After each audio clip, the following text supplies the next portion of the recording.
हरे कृष्णा। सभी का स्वागत है। भगवत गीता का सुंदर पाठ चल रहा है। श्री कृष्ण हमें दिव्य ज्ञान दे रहे हैं। तो कल के पाठ में श्री कृष्ण ने हमें क्या बताया, यज्ञ के बारे में, कि हमें कोई ना कोई यज्ञ अवश्य करते रहना चाहिए, क्योंकि यज्ञों का मेन उद्देश्य जो होता है वो आध्यात्मिक लोक की तरफ जाना होता है, भगवत धाम की तरफ जाना होता है, भगवान की तरफ हमें लगाना यज्ञ का उद्देश्य होता है। साथ में यज्ञ दूसरा कार्य भी करते हैं।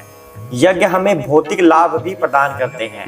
तो हम करते क्या है, वास्तव में आध्यात्मिकता को भूल जाते हैं और भौतिक लाभ के लिए ही यज्ञ करने लगते हैं। फिर भी श्री कृष्ण कह रहे हैं कि हमें कोई ना कोई यज्ञ तब भी अवश्य करना चाहिए। हो सकता है कभी ना कभी हम आध्यात्मिकता की तरफ आगे बढ़ते जाएं।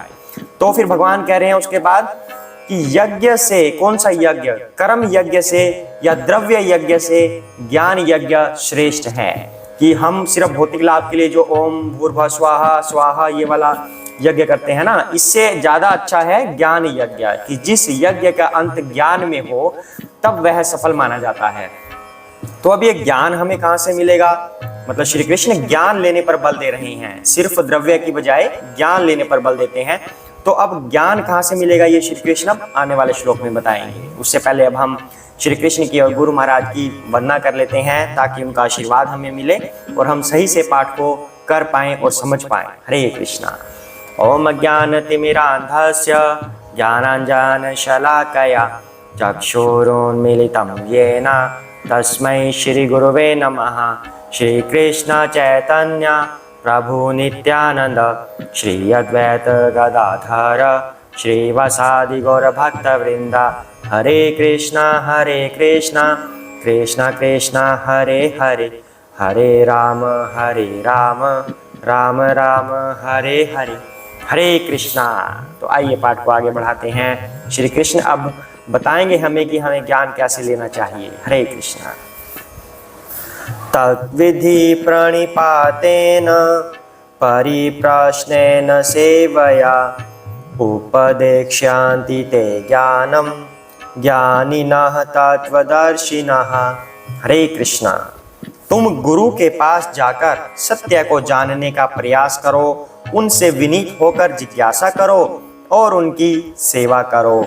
स्वरूप सिद्ध व्यक्ति तुम्हें ज्ञान प्रदान कर सकते हैं, क्योंकि उन्होंने सत्य का दर्शन किया हुआ है। हरे कृष्णा। तो कृष्ण ने अब वो सोर्स बता दिया है जहां से हमें ज्ञान मिल सकता है। श्री कृष्ण कह रहे हैं कि गुरु के पास जाओ और जिज्ञासा करो। अब यहाँ पर एक मेन बात आती है कि कुछ लोग कह देते हैं कि हमें गुरु की जरूरत नहीं है, हम तो डायरेक्ट भगवान से कनेक्टेड हैं, हम तो भगवान की पूजा करेंगे सीधा, हमें गुरु की क्या आवश्यकता है, ये सब तो मानव है, हमें गुरु की कोई आवश्यकता नहीं, हम तो अपने आप ही मंत्र जाप करते हैं, मेरा तो डायरेक्ट लिंक भगवान से है, मैं तो सिर्फ भगवान की पूजा करूंगा। क्षमा कीजिए, यहाँ पर भगवत गीता कह रही है, भगवत गीता कह रही है मतलब श्री कृष्ण स्वयं कह रही हैं कि गुरु की शरण में जाइए, गुरु से ज्ञान ग्रहण कीजिए। अब जिस भगवान के साथ आप अपना डायरेक्ट लिंक होने के लिए बता रहे हैं, वही भगवान आपको कह रहे हैं कि गुरु के माध्यम से ज्ञान प्राप्त कीजिए। तो अब आप क्या करेंगे, अभी आप इस बात को मानेंगे या नहीं मानेंगे। गुरु की हमें आवश्यकता पड़ती है। दूसरी बात यहाँ पर कह रहे हैं कि सत्य को जानने का प्रयास करो गुरु के पास जाकर, कि वास्तव में है क्या। अब हम क्या करते हैं, गुरु के पास किस तरह के प्रश्न कर देते हैं, गुरु जी घर में बहुत टेंशन चल रही है, व्यापार नहीं बढ़ रहा है, गुरुजी लड़की की शादी नहीं हो रही है, कोई शिष्य बताइए, इस तरह के प्रश्न करते हैं। लेकिन भगवान क्या कह रहे हैं यहाँ पर, सत्य को जानने का प्रयास कीजिए, यानी कि आध्यात्मिक प्रश्न कीजिए गुरु से कि हे प्रभु मुक्ति कैसे होगी, हे गुरु महाराज मुक्ति के लिए उपाय बताइए, हमें कैसे करनी है माला जप कैसे करना है, भगवान का मंत्र जाप कैसे करना है, कृष्ण के बारे में प्रश्न कीजिए। ये भगवान बोल रहे हैं कि सत्य को जानने का प्रयास कीजिए कि मैं कौन हूं, मेरा क्या होगा और मुझे कैसे कर्म करने चाहिए। उसके बाद भगवान कह रहे हैं कि विनीत होकर जिज्ञासा करो, यानी कि अब कुछ लोग कहते हैं, एरोगेंट लोग होते हैं जो, वो बोलेंगे कि गुरु महाराज को ज्यादा ज्ञान है, मुझे भी ज्ञान है, मैं भी पढ़ा लिखा हूं, आई एम क्वालिफाइड, तो गुरु को क्या ज्ञान है ज्यादा, मैं भी जानता हूं। अगर इस भाव से आप गुरु के पास जाते हैं, तब गुरु आपको क्या ज्ञान देंगे।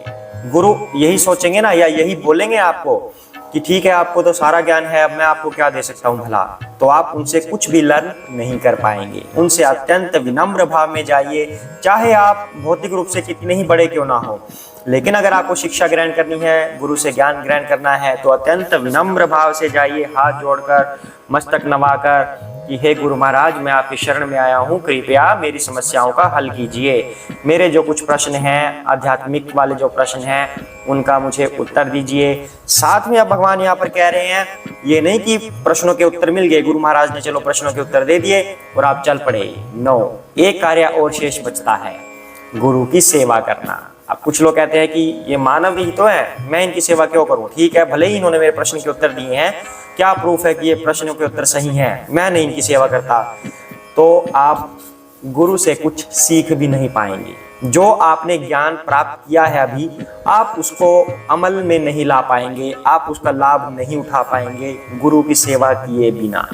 गुरु की सेवा कीजिए। गुरु आपसे चाहता नहीं है सेवा करना, लेकिन ये हमारा कर्तव्य होता है कि हम कुछ ना कुछ सेवा करें। उनके, अगर आपकी किस्मत इतनी अच्छी है, उनके चरण दबा दीजिए, उनके लिए कोई मेडिसिन की व्यवस्था कर दीजिए, उनका कोई और कार्य सिद्ध कर दीजिए। वैसे गुरु महाराज का कोई खुद का कार्य नहीं होता, उनके तो सारे कार्यकलाप भगवान के लिए होते हैं, अर्थात आप गुरु महाराज की आज्ञा से भगवान के कार्यकलाप कर सकते हैं। तो इस तरह से गुरु महाराज की कोई ना कोई सेवा अवश्य कीजिए, तब आप उनके द्वारा दिए हुए ज्ञान का लाभ उठा पाएंगे। हरे कृष्णा, अत्यंत विनम्र भाव के साथ। तो आगे भगवान कह रहे हैं कि स्वरूप सिद्ध व्यक्ति ही तुम्हें ज्ञान प्रदान कर सकते हैं। अब गुरु महाराज तो स्वरूप सिद्ध हैं, उन्होंने तो वो सब देखा हुआ है, सत्य का दर्शन किया हुआ है, क्योंकि वो हर समय भगवान के चिंतन में लगे रहते हैं, हर समय उन्हीं का माला जप करते रहते हैं, उनका हृदय हर समय भगवान में लगा रहता है। तो वो उनके दर्शन कर चुके हैं, तभी वो सत्य का ज्ञान आपको करवाएंगे। बोगस गुरु की बात नहीं है कि कोई भी गद्दी पर बैठ गया और कुछ भी आपको सुनाया जा रहा है, शास्त्रों में कुछ लिखा है और अपने मन से कुछ भी आपको सुना रहे हैं, तो उनका क्या भगवान से लिंक होगा? जो प्रमाणिक गुरु है उनकी बात हो रही है, जिन्होंने सत्य का दर्शन किया है, जिनकी लो भगवान में लग चुकी है, हर पल जो भगवान का स्मरण करते हैं, जिन्हें भौतिक रूप से कोई मतलब ही नहीं है, तो वो आपको मार्गदर्शन कर सकते हैं। उनके लिए भगवान आपको कह रहे हैं कि आपको स्वरूप सिद्ध व्यक्ति ही दर्शन करवा सकता है। हरे कृष्णा। आगे बढ़ते हैं।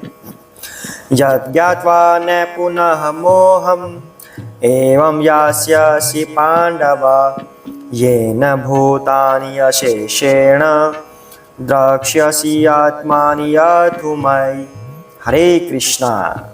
स्वरूप सिद्ध व्यक्ति से वास्तविक ज्ञान प्राप्त कर चुकने पर तुम पुनः कभी ऐसे मोह को प्राप्त नहीं होगे, क्योंकि इस ज्ञान के द्वारा तुम देख सकोगे कि सभी जीव परमात्मा के अंश स्वरूप हैं, अर्थात वे सब मेरे हैं। हरे कृष्णा।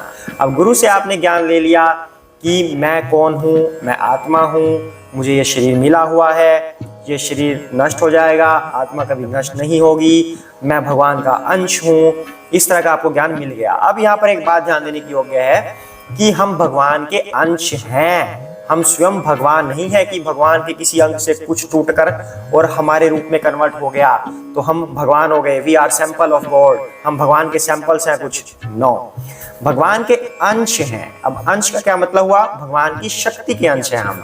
भगवान की अब दो शक्तियां हम जान चुके हैं, दो माया होती हैं भगवान की, योग माया और महामाया। इनके अतिरिक्त दो शक्तियां और होती हैं, तटस्थ शक्ति और जीव शक्ति। तो हम भगवान की उस जीव शक्ति के अंश हैं, नॉट पूर्ण ब्रह्म। हम पूर्ण ब्रह्म नहीं हैं, सिर्फ उनके एक अंश हैं। जैसे पिता कहता है कि मेरा पुत्र मेरे जिगर का टुकड़ा है, इसका मतलब ये नहीं कि जिगर का टुकड़ा कुछ काट के और उसको पुत्र के रूप में कन्वर्ट कर दिया। नो, उनकी भावनाएं उस पुत्र से जुड़ी हुई हैं, उनकी शक्ति का प्रतीक है पुत्र, उनकी शक्ति से उत्पन्न हुआ है पुत्र। इस तरह से वो पुत्र पिता का अंश है। इसी तरह हम भगवान के अंश हैं। पिता और पुत्र का जो अंश होना है वो भौतिक रूप से है, हमारा भगवान से जो अंश होना है वो दिव्य रूप से है। तो इस बात को समझिए। भगवान कह रहे हैं कि सभी जीव परमात्मा के अंश हैं, यानी कि वे सब मेरे हैं, ऐसा भगवान कह रहे हैं, यानी कि हम भगवान के हैं। भगवान हमारे हैं। भगवान हमारे कब होंगे? जब हम भगवान के प्रति अपनी पूर्ण भक्ति समर्पित करेंगे। लेकिन हम तो भगवान के हैं ही, हम तो चाहे वो भक्ति करें या ना करें, हम भगवान के तो हमेशा रहेंगे, क्योंकि हम उन्हीं के अंश हैं, ऐसा भगवान कह रहे हैं। और साथ में भगवान कह रहे हैं कि ऐसा ज्ञान प्राप्त करने पर तुम दोबारा मोह को प्राप्त नहीं करोगे।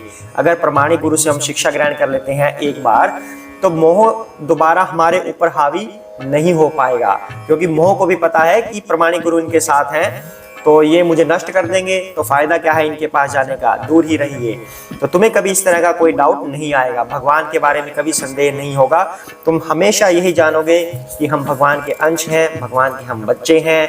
तो इस तरह भगवत धाम की प्राप्ति सरल हो जाएगी। तो आज के पाठ में भगवान श्री कृष्ण ने हमें क्या बताया? हमें गुरु के बारे में बताया कि हमें गुरु से शिक्षा ग्रहण करनी चाहिए अत्यंत विनम्र भाव से, और प्रमाणिक गुरु से शिक्षा ग्रहण करनी चाहिए।